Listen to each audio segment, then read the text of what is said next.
My ex abandoned me and our kids with just a note.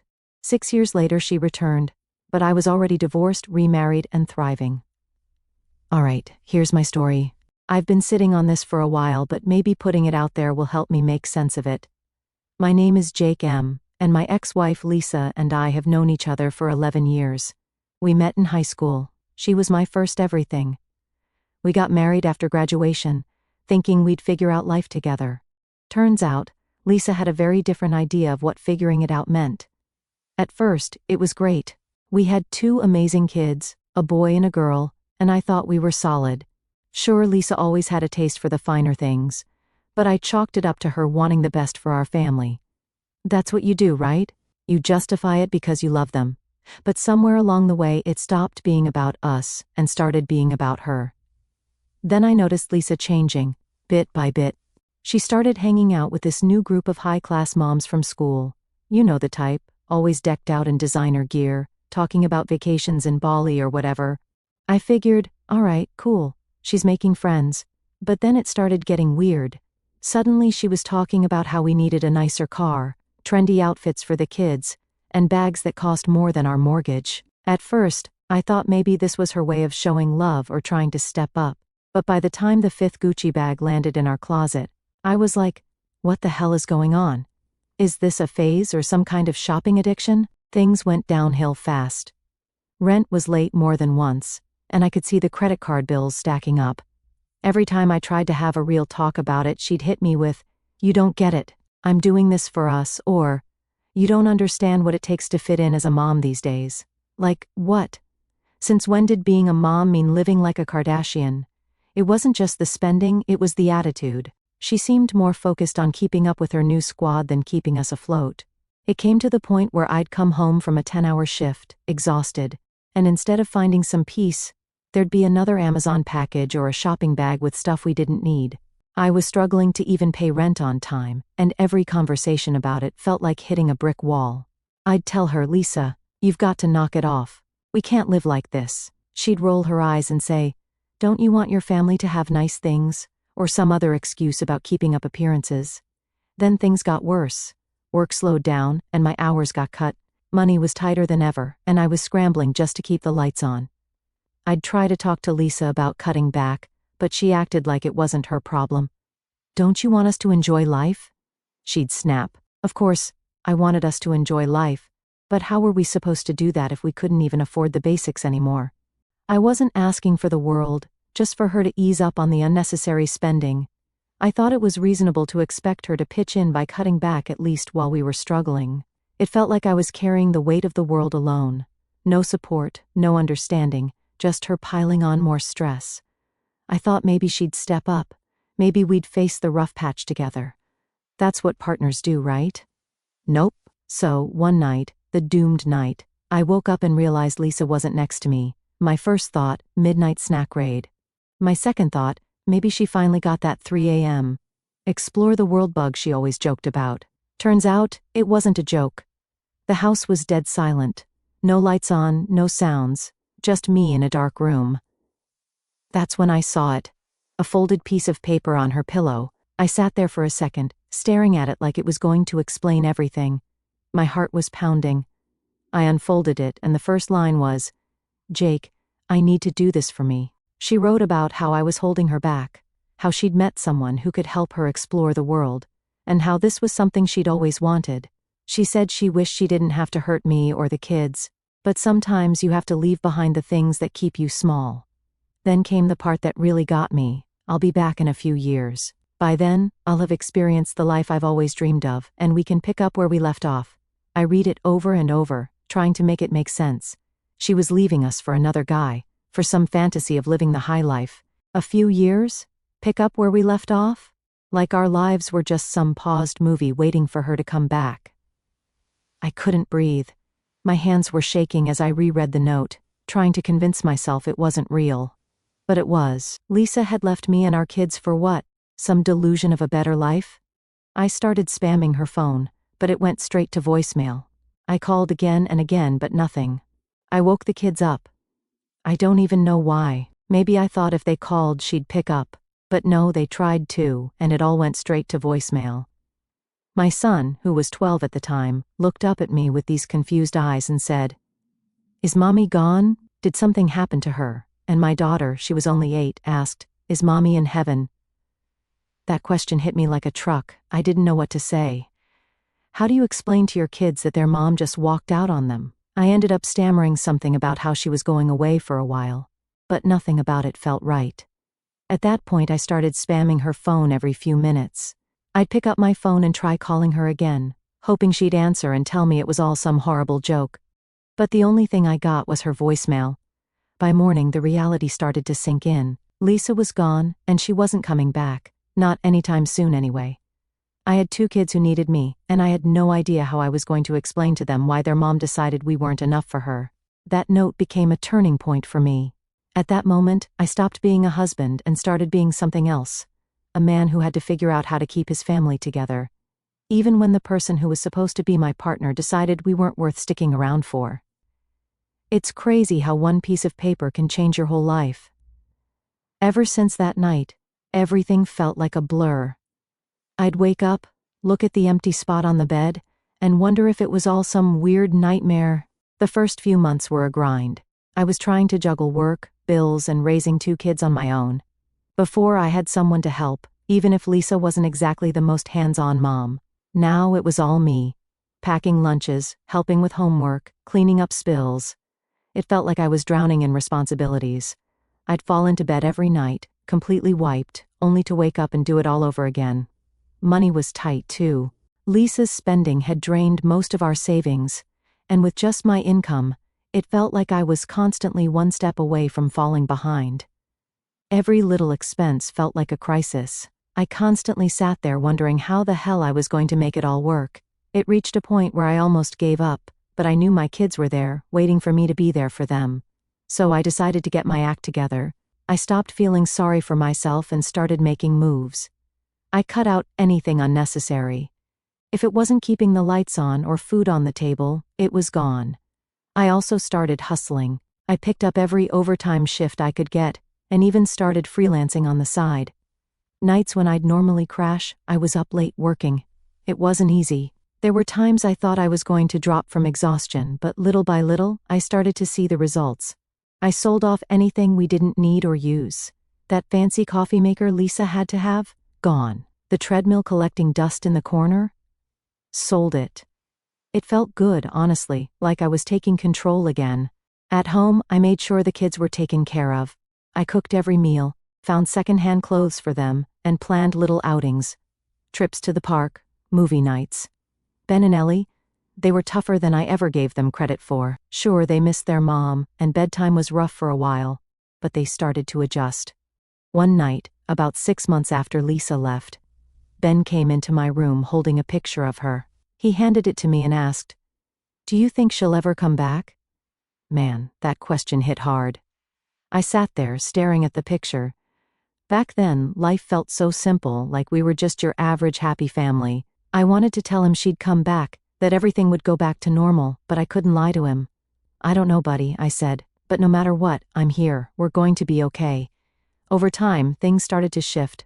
It wasn't that life got easier, far from it, but it became manageable. I wasn't drowning anymore. No more surprise shopping sprees, no more arguments about money. For the first time in years, I felt like I could breathe. And it wasn't just the money. I started to feel like myself again. I took pride in how far we'd come, how much I'd been able to rebuild after everything fell apart. I wasn't just getting by, I was standing up stronger than before. And while I'd never planned to do this alone, I was proving to myself that I could by the time a year had passed. I realized something. I didn't miss her. I missed the idea of her, sure, but the person who left that note? I didn't recognize her anymore. That's when I knew I couldn't keep dragging this around with me. When Lisa left, I thought, well, there's no handbook for this. Turns out the handbook is called a lawyer. I explained the situation and filed for divorce.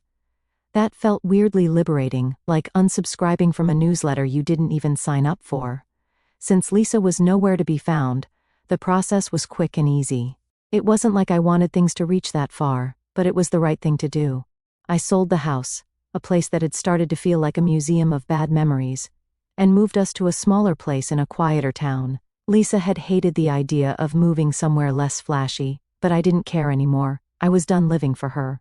Our new home wasn't much, just a little 2-bedroom house on the edge of town, but it felt like a fresh start. And the kids adjusted faster than I expected by the time 3 years had passed. Lisa was like a distant memory, at least for me. For Ben and Ellie, it took a little longer. There were still moments when they'd ask small questions about her, but they stopped expecting answers. It was like they understood, in their own way, that she wasn't coming back. Life had settled into something that felt normal, even if it wasn't the life I'd imagined. I had my routines down, and I started noticing something strange around that time. Freedom. Not the kind where you're running off to do whatever you want, but the quiet kind. Without Lisa constantly draining my bank account or filling the house with her demands, I had room to breathe. I wasn't living paycheck to paycheck anymore, and I could actually save a little. Without Lisa's constant chaos, I started realizing how much lighter life could be. I wasn't tiptoeing around her moods, dodging her spending sprees, or trying to keep up with her never-ending quest for more. Ben and Ellie seemed to notice it too. They started smiling more, laughing more. Watching them thrive reminded me that Lisa leaving wasn't the tragedy I'd once thought it was. It was the reset we didn't know we needed. In fact, I also changed. I wasn't the same guy I'd been when Lisa left. I was sharper, more confident, and focused. A year after the divorce, I started thinking about the future in a way I hadn't before. Not the what if Lisa comes back kind of future, but one where I wasn't looking over my shoulder for the next disaster. I wanted to give my kids a sense of stability, maybe even a family again. When it came to the dating scene, apps, swipes, profiles, it was easy to find women reaching out to me, starting conversations, trying to catch my attention. But I wasn't chasing anything. I wasn't looking for someone to complete me or fill a gap. I wanted a partner who could keep up with me, someone who matched my energy and understood my priorities. But I wasn't looking for a quick fix or some grand romance. I wanted someone who fit into the life I'd built, someone who understood where I was coming from and wasn't trying to change me. Eventually, I reconnected with a woman from the bookstore. Her name was Emily, and she was everything Lisa wasn't: grounded, kind, and completely uninterested in flashy things. She didn't care about appearances or keeping up with anyone. She cared about books, her dog, and being herself. We started out as friends, talking about everything from parenting to our favorite books. I was cautious. I didn't want to rush into anything. But over time, something clicked. Emily became someone I looked forward to seeing, someone who made me feel like I could be myself without worrying about being judged. For Ben and Ellie, it was an adjustment. They were hesitant at first, but Emily never tried to force anything. She let them come to her in their own time, and eventually they did. By the time we started officially dating, they adored her. I didn't rush into introducing her to the rest of my life. It wasn't about replacing Lisa or erasing the past. It was about building something new, something better. Looking back, that time in my life was a turning point. I went from just surviving to actually living. And while Emily played a part in that, it wasn't about her. It was about finally letting go of Lisa's shadow. The freedom I'd found wasn't just financial or emotional. It was the freedom to imagine a life where I wasn't defined by Lisa's choices. A life where I could make my own. Then, one afternoon, my phone rang, and I almost didn't pick up because I didn't recognize the number. But something made me grab it. When I saw the caller ID, I froze. It was Lisa. For a second, I just stared at the screen like it might explode. I hadn't heard from her in 6 years. Not a call, not a text, nothing. And now, out of nowhere, she was calling me. Part of me wanted to ignore it, but I still shared kids with her, so I answered. The moment I said hello, she launched into full panic mode. "Jake, what the hell is going on? Who are these people in our house?" She yelled. At first, I had no idea what she was talking about. "What house?" I asked. "Our house," she snapped, like I was supposed to know. I came back, and there are strangers living there. That's when it clicked. She was talking about the old house, the one I'd sold years ago after the divorce. I couldn't help it, I almost laughed. "Lisa, we don't own that house anymore. It's been sold for years. That's their house now." She went silent for a second, then started yelling again. "Why would you sell our home without telling me? You had no right to do that." I could feel my blood boiling, but I kept my voice calm. "There's no our anymore. You left, Lisa. You walked out on us and didn't look back. I didn't owe you anything." She started yelling at me, shouting, demanding to know why I would sell our home without her permission. I wasn't about to let her guilt trip me, so I just said, "You weren't here, Lisa. You left. I don't owe you anything." That shut her up for about 2 seconds before she sighed dramatically, like she was the victim in all of this, and said, "Fine. What's your new address? I need to come home and give my husband and kids a big kiss." I actually laughed at that, not even trying to hide it. "Lisa," I said, "we're not yours anymore. I'm remarried. My wife and I, along with the kids, have moved on. You don't have a home here." She went dead silent for a moment, and I could almost hear the gears in her head turning. Then, out of nowhere, she hit me with, "So you're telling me you cheated on me?" That one floored me. "Cheated? Seriously? Lisa, you left us. You walked out, left a note, and vanished for 6 years. You don't get to call this cheating. You abandoned your family." She completely lost it. She started yelling about how I was heartless and how I had ruined her life. I stayed calm and told her the truth, even though I knew she wouldn't want to hear it. "Lisa, you're the one who ruined everything. In the 6 years you've been gone, we've had to rebuild, and we realized we don't need you anymore. You made that decision for us the day you left." She doubled down, saying I had no right to move on without her, like she was entitled to pick up where she left off whenever she felt like it. Then, and I kid you not, she said, "What's your address? I need to come and teach you a lesson." I couldn't help it, I let out a dry laugh. "Teach me a lesson, Lisa? Are you serious right now? You've got some nerve." She shot back, "Selling our home, moving on. You think you can just erase me like that?" "Erase you?" I said, trying to keep my cool. "Lisa, you erased yourself when you walked out on us. You think you can just show up after 6 years and start calling the shots again?" "I'm your wife," she practically shouted. "Were," I corrected. I admit I was playing on her nerves, but I enjoyed it. "You were my wife. That ended the day you left. Now I have a new wife, and the kids and I have moved on. You don't get to come back here acting like this," she scoffed. "Oh, so you think this is all just fine? That I'm going to sit back while you ruin everything? Give me your address, or are you too much of a coward?" I finally said, "Lisa, I'm not giving you my address. This isn't your home anymore. We don't owe you anything." "You'll regret this," she hissed. "I'll make sure of it." And then she hung up. Just like that, she thought she had the last word, but, honestly, I was just relieved the call was over. I just stood there for a moment, staring at the phone like, what was she even thinking? It's been 6 years. She walked out on us, and now she thinks she can just come back in and act like nothing's changed? Unbelievable. I called Ben and Ellie into the living room and sat them down. I told them their mom had called and asked if they wanted to have a relationship with her. I wanted to give them the choice. It wasn't my place to make that decision for them. Their reaction was immediate. Ben shook his head and said, "No way. She left us, Dad. Why would I want to talk to her now?" Ellie just looked at me and said, "Do we have to?" I told them they didn't have to do anything they didn't want to. I could see the relief on their faces, and it hit me how much Lisa's absence had shaped them. She wasn't the mom they remembered anymore. She was just a stranger. Well, Lisa wasn't one to let things go. A few days later, I got a call from one of her relatives, her cousin, I think. They told me Lisa was furious and planning to come back to town. I didn't know what her endgame was, but it didn't matter.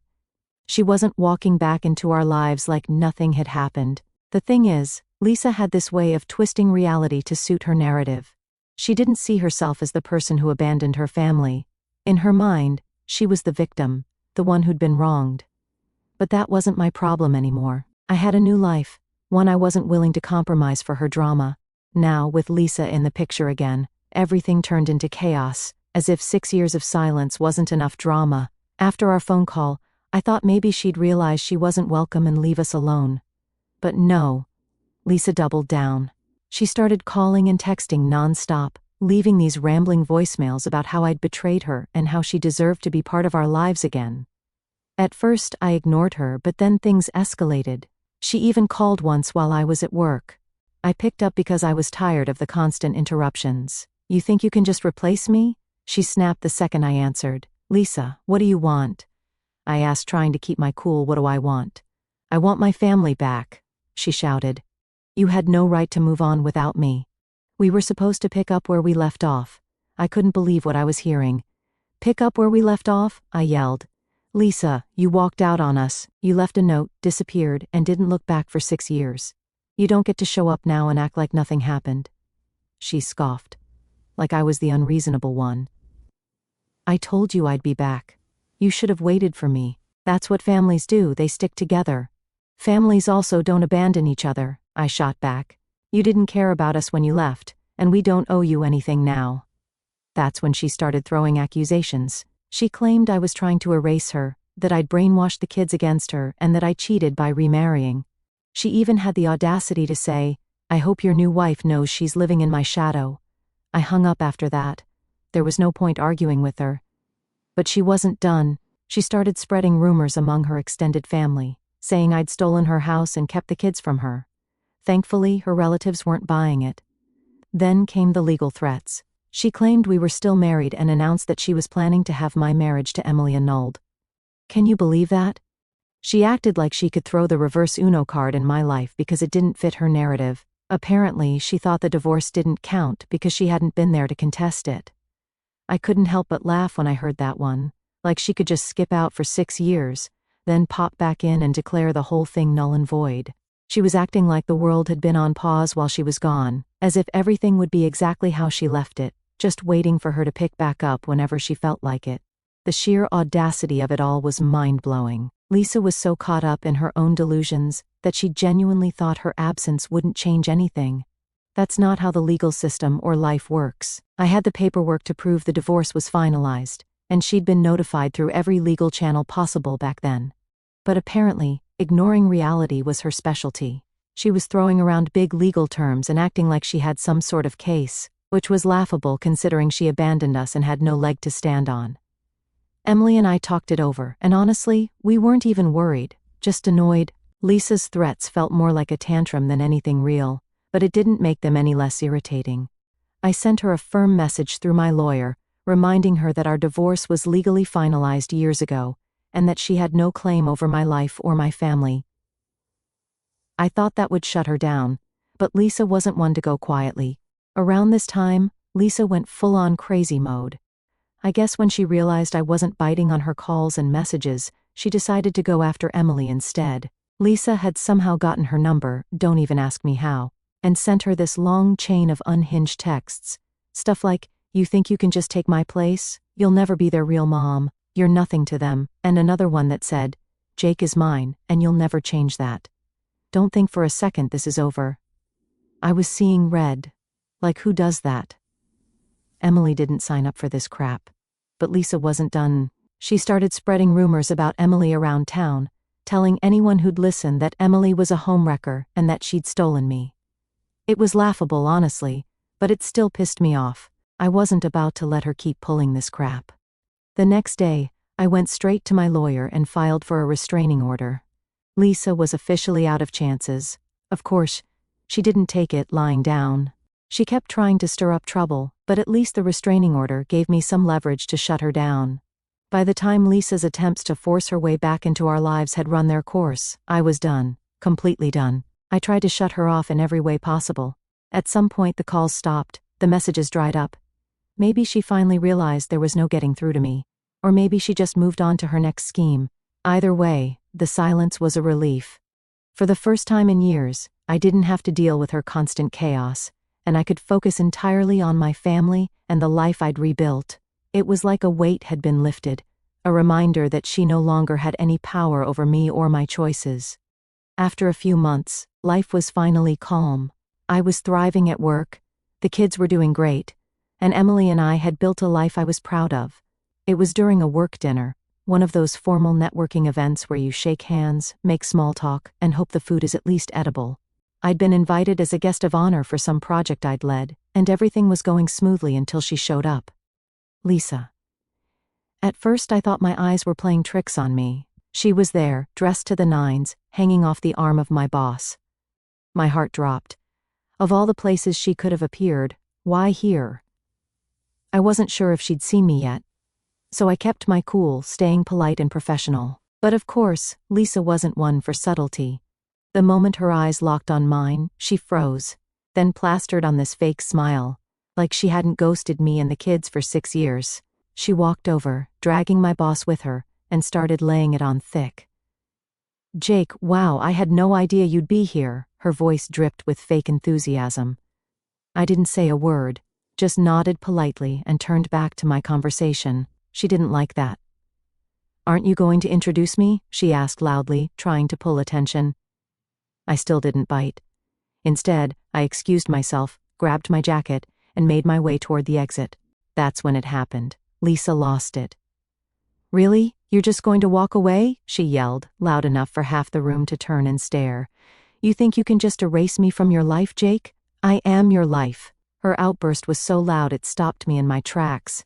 For a moment I considered responding, putting her in her place right there in front of everyone.